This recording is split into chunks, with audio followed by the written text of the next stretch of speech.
Madam Pankaj sir இங்கதான் இறங்குவாரு madam. இங்கயா? ஆமா மேடம், இங்கதான் டிராப் பண்ணுவேன். எங்க பங்கஜ் சார் வீடு எங்க இருக்கு?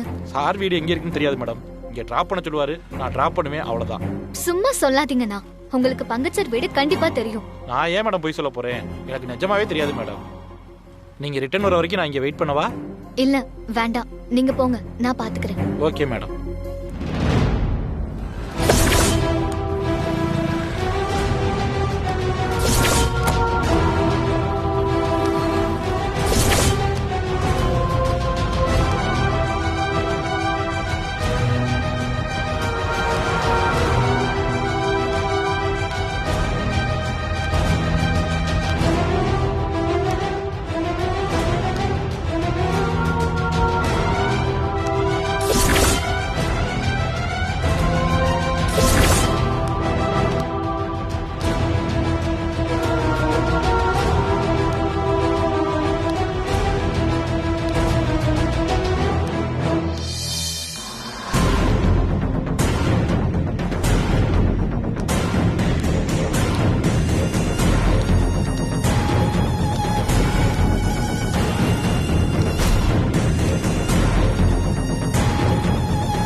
தெரியும், எப்படியும் நீங்க வருவேன்னு எனக்கு தெரியும். ஏன்னா நீ புத்திசாலி. ஆனா இந்த இடம் வேணாம், இந்த இடம் வேணாம். போயிடு போயிடு போயிடு போயிடு. இது ரொம்ப மோசமான இடம், நீங்கெல்லாம் வரக்கூடாது. போயிடு, வந்தா உன் வாழ்க்கை நாசமா போயிடும். சொன்னா கேளு, போயிடு. இங்க இருக்கிறவங்க எல்லாம் ரொம்ப மோசமானவங்க, உடனே போயிடு. உனக்கு என்ன, நான் இங்க வந்தா நீ என்ன வரக்கூடாதுன்னு சொல்ற? நீ எப்ப பார்த்தாலும் வழியிலே குறுக்க வர. நான் குறுக்க வரனா? பைத்தியம் பைத்தியம், நீதான் குறுக்க வர. போயிடு போயிடு, இந்த இடம் நல்லது இல்ல. ஓடி போயிடு ஓடி போயிடு, போயிடு. இல்ல, நான் நம்ப மாட்டேன்.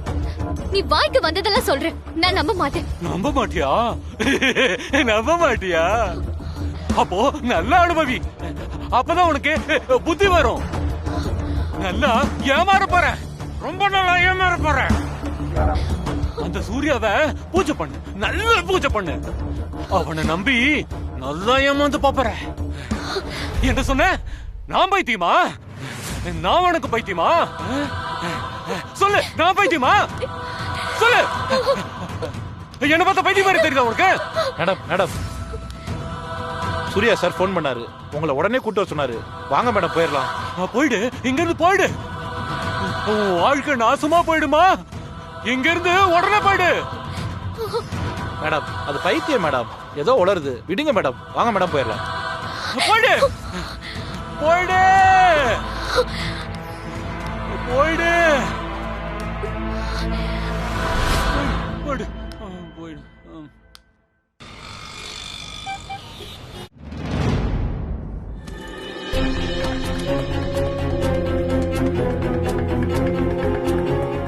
எப்படி அந்த இடத்துல பங்கஜ் சார் இருக்காரு? அந்த பைத்தியத்துக்கும் சூர்யா சாருக்கும் கண்டிப்பா ஏதோ ஒரு தொடர்பு இருக்கு. சூர்யா சாரை பத்தி ஏதாவது தேடி போனாலே அந்த பைத்தியம் என் கண்ணில் படுறான். சூர்யா சாரை பத்தி என்னென்னவோ சொல்றான்.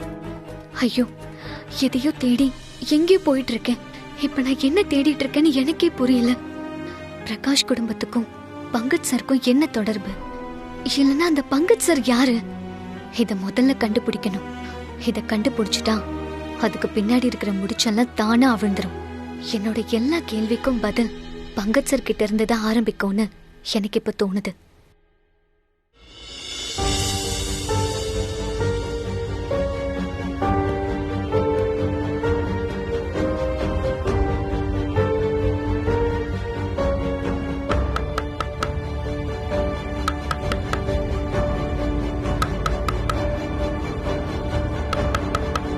சுப்பு சார், சுப்பு சார், நான் உங்ககிட்ட பேசணும். உங்ககிட்ட மன்னிப்பு கேட்கணும். கதவை திறக்கிறீங்களா ப்ளீஸ்?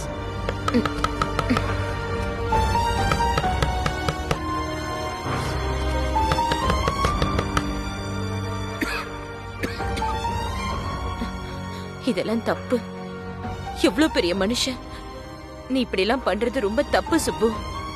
வாசல்ல நின்னுட்டு இருக்காரு. சுப்பு சார், என்னால வீட்ல நிம்மதியாவே தூங்க முடியல. ப்ளீஸ் சார், முதல்ல கதவை தரங்க. சார், பங்கஜ் பண்ணது தப்புதான். நான் ஆபீஸ்லயே உங்ககிட்ட மன்னிப்பு கேட்டுட்டேன். வேணும்னா நாளைக்கு காலையில வந்து உங்க கடையில எல்லாரும் முன்னாடி உங்ககிட்ட மன்னிப்பு கேட்கிறேன். முதல்ல கதவை தரங்க சார். திறக்க மாட்டீங்களா சார்? சார் ப்ளீஸ், நான் பேச ஒரு நிமிஷம் டைம் கொடுங்க சார், போதும். நான் சொல்ல வந்ததை சொல்லிட்டு போயிட்டே இருக்கேன். ப்ளீஸ் திறக்க மாட்டீங்களா சார்? தயவு செஞ்சு நீங்க இங்க இருந்து போயிடுங்க சார். உங்களை இப்படி வாசல்ல காக்க வச்சா அந்த கடவுள் எங்களை சும்மா விட மாட்டாரு. எங்களுக்கு உடம்பெல்லாம் அப்படியே கூசுது சார். உங்களை நிக்க வச்சு பாக்குற அளவுக்கு மோசமானவங்களா நாங்க இல்ல சார். எங்களுக்கு அந்த தகுதியும் இல்ல சார். தயவு செஞ்சு இங்க இருந்து போயிடுங்க சார். இந்த பாவம் எங்களுக்கு வேண்டாம். இல்ல, சுப்பு சார் மன்னிக்கிற வரைக்கும் நான் போக மாட்டேன்.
அனு, உனக்கு என் மேல கோவம் இருக்கு, எனக்கு தெரியும். ஆனா நடந்த எல்லாத்துக்கும் நான் காரணம் இல்ல அனு.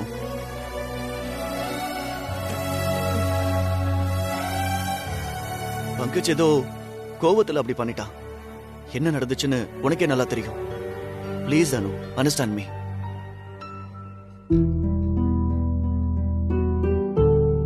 எது எப்படி மாறினாலும் நான் உன் மேல வச்சிருக்கிற லவ் மட்டும் மாறவே மாறாது. ப்ளீஸ் அனு, புரிஞ்சுக்கோ. ஏதாவது பேசணும். அவர் அவ்வளவு தூரம் சொல்லிட்டு இருக்காரு, நீ பாட்டுக்கு பேசாம அமைதியா இருக்க.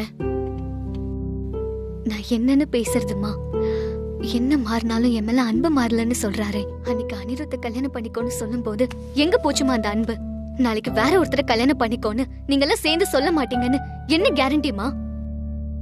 போதுமா, நான் பட்ட கஷ்டம் எல்லாம். வலி உனக்கு மட்டும்தானா அனு? நீ எவ்வளவு கஷ்டப்பட்டியோ அதே வலி எனக்கும் தான்.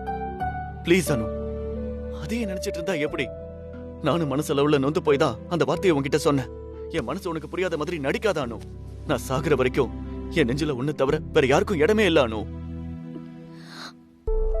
ஏய், என்ன பண்ணிட்டு இருக்க? ஏற்கனவே நம்ம வீட்டு மானம் காத்துல பறந்துகிட்டு இருக்கு. இதுல ராத்திரி நேரத்துல நீங்க ரெண்டு பேரும் இப்படி பேசுறத பார்த்தா அக்கம் பக்கத்துல இருக்கவங்க எவ்வளவு கேவலமா பேசுவாங்க. போய் படுங்க. ஏன் சுப்பு இப்படி எல்லாம் பேசுற? இப்படி பேசுறேனா? நான் ஏன் இப்படி பேசுறேன்னு உனக்கு புரியல? இந்த மாதிரியே பண்ணிட்டு இருந்தீங்க, டார்ச்சர்ல எனக்கு பைத்தியமே பிடிச்சிடும். சொல்றேன், போய் படுங்க.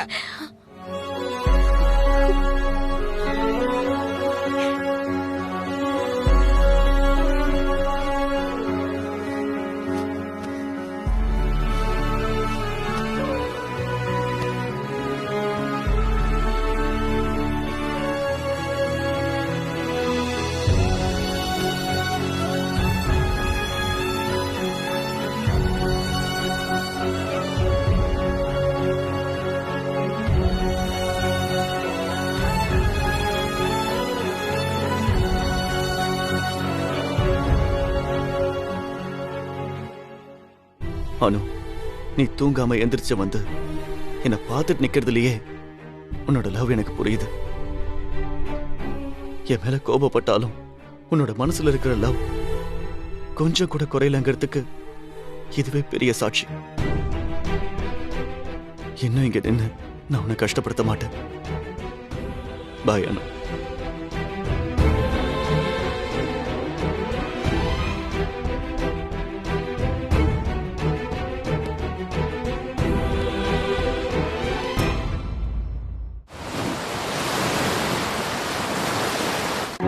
மாமின்லோ, நீங்க ஏன் எதுவுமே பேசாம இப்படி அமைதியா இருக்கீங்க?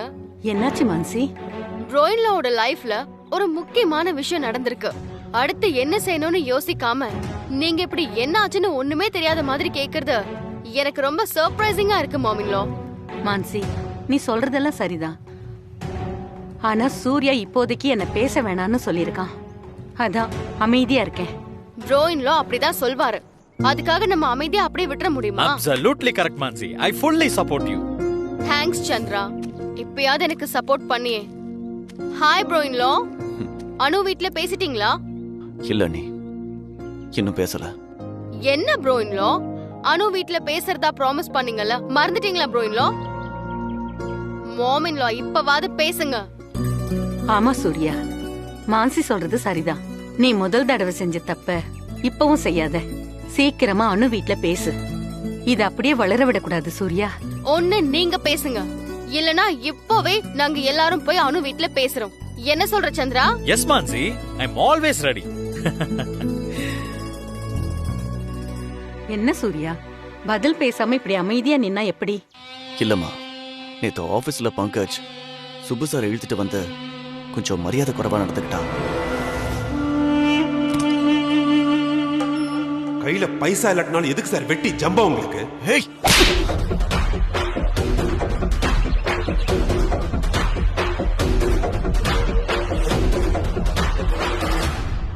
பங்கஜ் செஞ்ச விதம் கொஞ்சம் பேடா இருந்தாலும் ஐ சப்போர்ட் ஹிம்.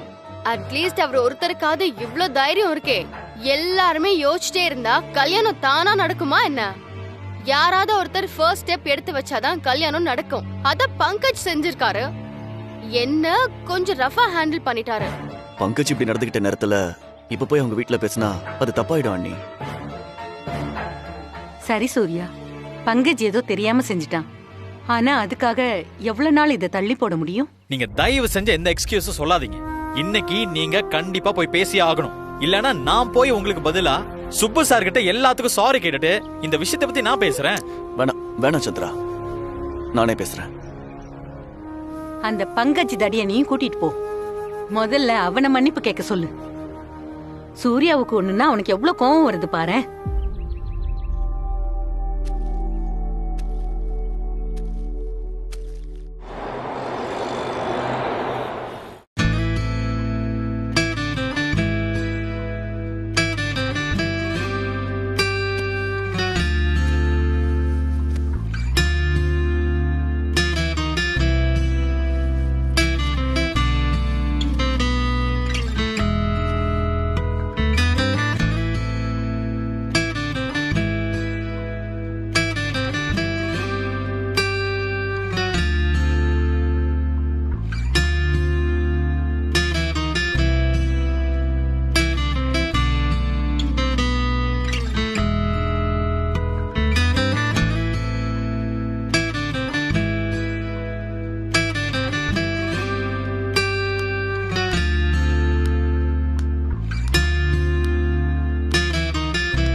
என்னாச்சு இந்த சுப்புவுக்கு?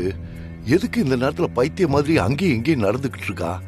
ஒருவேளை உண்மையிலேயே பைத்தியம் பிடிச்சிருச்சோ?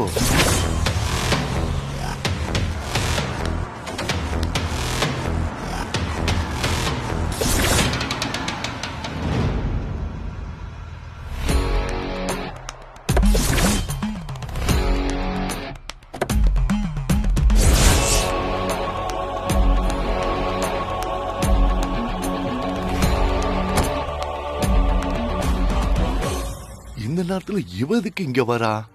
ஒருவேளை இவன் வருவான்னு தெரிஞ்சுதான் சுப்பு இங்க வந்து நின்னுட்டு இருக்கானோ? ஒண்ணுமே புரிய மாட்டேங்குது.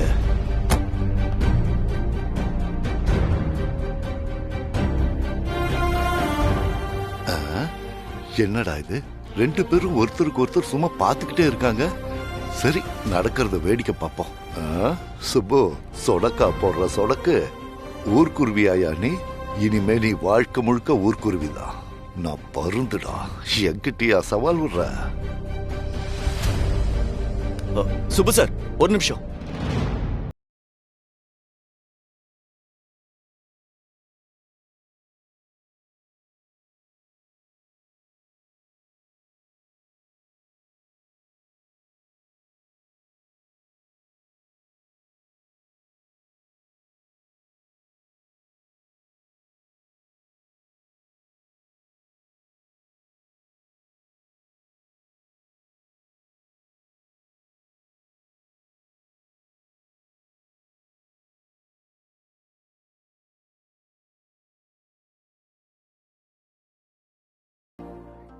எல்லாரும் முன்னாடி பேசுறதுல எனக்கு இஷ்டம் இல்ல. அதான் தனியா உங்களை பார்த்து பேச வந்தேன். சார், ஒரு அப்பாவா எனக்கு அணுவுக்கு இடையில இருக்கிற வயசு வித்தியாசத்தை நீங்க எவ்வளவு யோசிச்சீங்களோ அதை விட அதிகமா நான் யோசிச்சேன் சார். அதனாலயே என் மனசுல இருக்கிற காதல அணுகிட்ட சொல்லாமலேயே மறைச்சு வச்சேன். ஆனா அணு என் மேல வச்சிருந்த அந்த உண்மையான லவ்வுக்கு முன்னால என்னால எதையும் மறைக்க முடியல சார். இல்ல சார். சார் சார் ப்ளீஸ், நான் சொல்ல வர்றத இப்பவாது முழுசா சொல்லிடுறேன் சார். என் மனசுல இருந்த காதல உங்ககிட்ட சரியான நேரத்துல சொல்ல முடியாம போனதாலதான் இப்ப உங்க முன்னாடி நாங்க குற்றவாளியா நிக்கிறோம். எனக்கும் அணுவுக்குமான காதல் பக்குவம் இல்லாத காதல் இல்ல சார். அது ஆத்மார்த்தமானது. நிஜமா சொல்லணும்னா எங்க காதல இந்த காலத்து பசங்க புரிஞ்சுக்கிறாங்களோ இல்லையோ, நீங்க கண்டிப்பா புரிஞ்சுப்பீங்கன்னு நினைச்சேன். இந்த காதலால உங்களுக்கும் உங்க குடும்பத்துக்கும் பிரச்சனை நினைச்சு நான் அணுவை விட்டு விலகி போக எவ்வளவோ ட்ரை பண்ணேன். அப்படி நான் விலகும் போதெல்லாம் அந்த கடவுளோ இல்ல எங்க காதலோ ஏதோ ஒண்ணு எங்களை சேர்த்து வச்சுக்கிட்டே இருந்துச்சு. அந்த பெங்களூர் டிரான்ஸ்பர் கூட அணு என்னை விட்டு விலகி போகட்டும் தான் நானே தான் செஞ்சேன் அந்த விஷயத்த. ஆனா அதுவும் டிராப் பண்ற மாதிரி ஆயிடுச்சு. இப்படி பல விஷயங்கள் எங்களுக்குள்ள நடந்துச்சு. கடைசியில அணுவோட உண்மையான காதலுக்கு முன்னாடி நான் தோத்துட்டேன். இப்போ உங்ககிட்டயே அந்த காதலை என்கிட்ட கொடுத்துருங்க சார், என்ன கெஞ்சிக்கிட்டு சார். உங்களுக்கு ஞாபகம் இருக்கா சார், அன்னைக்கு கோவில்ல இந்த விஷயத்த தான் நான் உங்ககிட்ட சொல்லிட்டு இருந்தேன். அப்பதான் உங்களுக்கு நெஞ்சு வலி வந்து நீங்க தடுமாறி விழுந்துட்டீங்க. அன்னைக்கு மட்டும் உங்களுக்கு நெஞ்சு வலி வராம இருந்திருந்தா என் மனசுல உள்ளதையெல்லாம் என் வாயால நீங்களே கேட்டிருப்பீங்க சார். அதை கேட்டுட்டு நீங்க கல்யாணத்துக்கு ஒத்துக்கிறீங்களோ இல்லையோ அது வேற. ஆனா உங்ககிட்ட இருந்து எல்லா விஷயத்தையும் மறைச்ச குற்றவாளியா நானும் அணுவும் இன்னைக்கு இருந்திருக்க மாட்டோம்ல. ஆனா விதி, நான் சொல்றது உங்க காதுல விழாத அளவுக்கு உங்களுக்கு நெஞ்சு வலி. நான் இப்ப சொன்னது எதுவுமே பொய்யோ இமேஜினேஷனோ இல்ல சார், எல்லாமே சத்தியம். சார், நான் ஒன்னும் அவ்வளவு பெரிய மனுஷன் இல்ல சார். ரொம்ப சாதாரணமான மனுஷன். உங்களை மாதிரி பெரிய மனுஷங்களை குற்றவாளியா பாக்குற தகுதியே எனக்கு கிடையாது. ஏன்னா என் பொண்ணுக்கு ஏத்த மாப்பிள்ளைய பாக்குற வக்கே எனக்கு இல்ல. அதனாலதான் அவளுக்கு பிடிச்ச மாதிரி ஒரு மாப்பிள்ளைய அவளே தேடிக்கிட்டா, அவ்வளவுதான். என்ன பேசுறீங்க சுப்பு சார்? அணுவோட மனசுல நீங்க தான் ஹீரோ.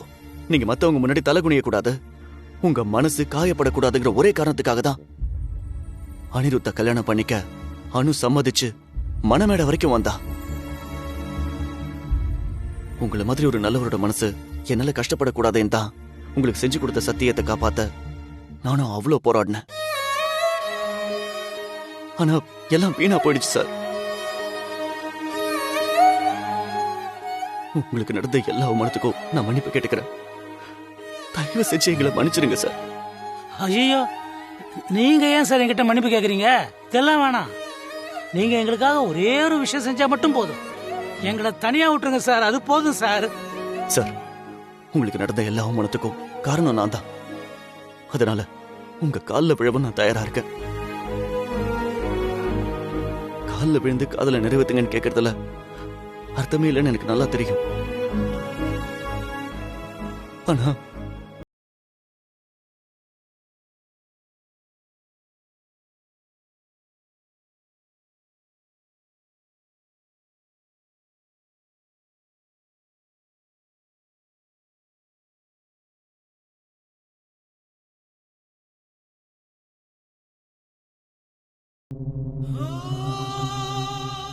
இல்லம்மா இல்ல, இனிமே இப்படி ஒரு அப்பா உனக்கு தேவையே இல்லை. நான் உனக்கு தொல்லையா தான் இருந்திருக்கேன்னு இந்த மரமண்டைக்கு இப்போதான் புரியுது. என் பொண்ணு மனசுல இப்படி ஒரு ஆசை இருக்கிறது தெரியாம மடத்தனமா இப்படி ஒரு கல்யாணத்துக்கு ஏற்பாடு செஞ்சுட்டேனம்மா. இப்படி ஒரு அப்பா உனக்கு இருந்தா என்ன, இல்ல இனிமே உனக்கு இந்த அப்பா இல்லை.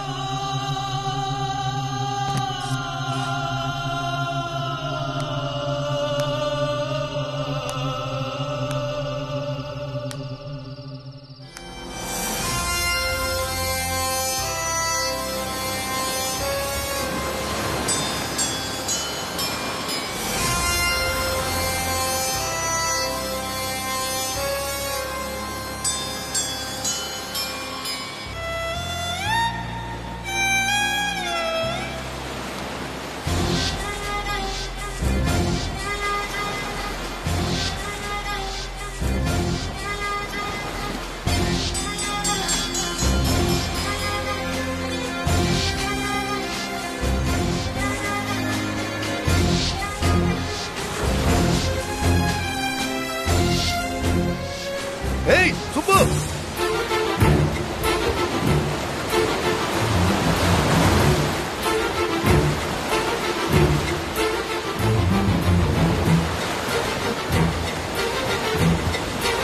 ஏய் சுப்பு, சுப்பு, ஏய் சுப்பு நில்லு.